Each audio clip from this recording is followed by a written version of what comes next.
Sunday afternoon. It had been such a rough day, and it wasn't over yet. Doreen groaned. At least her incident with Hornby was in the past. Although today was the same day of that Hornby incident, she felt like this was a whole new beginning. Then, she'd said that many times since her soon-to-be ex-husband had replaced her with his newest arm candy, her former divorce attorney, no less. Although it was hard to be upset about that now. If she'd stayed in her marriage with her controlling husband, she'd never have had all the wonderful experiences she'd had since moving to her new house, her grandmother's old house. And all the cases Doreen had solved since arriving in Kelowna, well, she'd helped bring closure to a lot of people. And now, maybe one more. Penny. Although Doreen still struggled with Hornby's accusations that Penny might have killed her husband. Doreen could toss it off as sour grapes for a man heading to prison for the rest of his life, but what if there'd been a grain of truth to it? Mac had finally gotten a hold of Penny, given her the official account as to her missing brother-in-law, now confirmed as murdered by Alan Hornby, and she'd come home from visiting a friend in Vernon.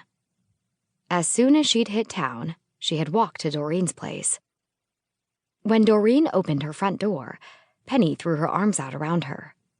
"Thank you so much for giving me answers," Penny cried out, and hugged her again. After a moment, she stepped back and said, "I'm so sorry. I didn't mean to run out on you.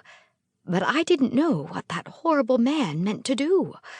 I couldn't stick around long enough to find out." "It's okay," Doreen said. "Hornby can't hurt you again." Needing to walk and talk, both of them still too keyed up to just sit inside, they strolled along Doreen's backyard as Doreen gave Penny all the details. When their questions and answers ran out, Penny noticed the large garden beds along the side fence. "This will be lovely," she said, motioning to a long stretch of Doreen's overgrown garden. "I've got a long way to go to get it back to what it was when Nan lived here," Doreen said. "It's a lot of work." "Understood. It's the same at my place," Penny said. "And not sure I want to now. Before Johnny disappeared, I loved gardening. Then it became a way to wear off the worry and tension over the years. But after George's death..." "I'd leave it as is," Doreen said. "You're selling, and your yard doesn't look too bad.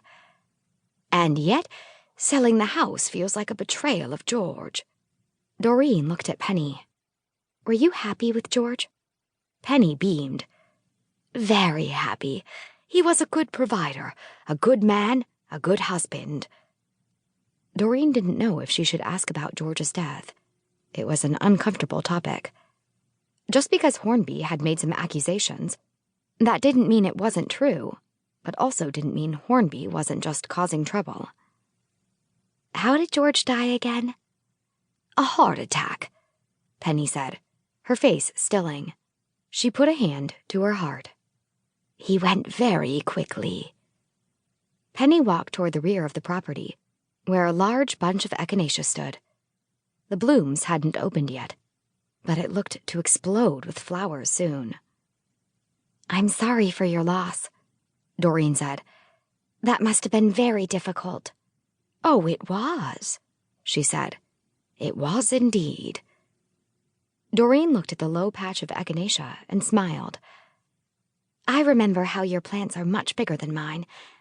She motioned at her echinacea, adding, "I have all kinds of plants crowding mine, plus my garden is full of others I need to move, like foxglove, belladonna, nightshade." She slid her glance sideways, checking Penny's reaction to Doreen's list of poisonous plants, but saw absolutely nothing untoward. Satisfied, Doreen linked her arm with Penny's and faced her new gardening friend. "I'm glad Mac got a hold of you before you heard it elsewhere." "I'm sure I have you to thank for that," Penny said.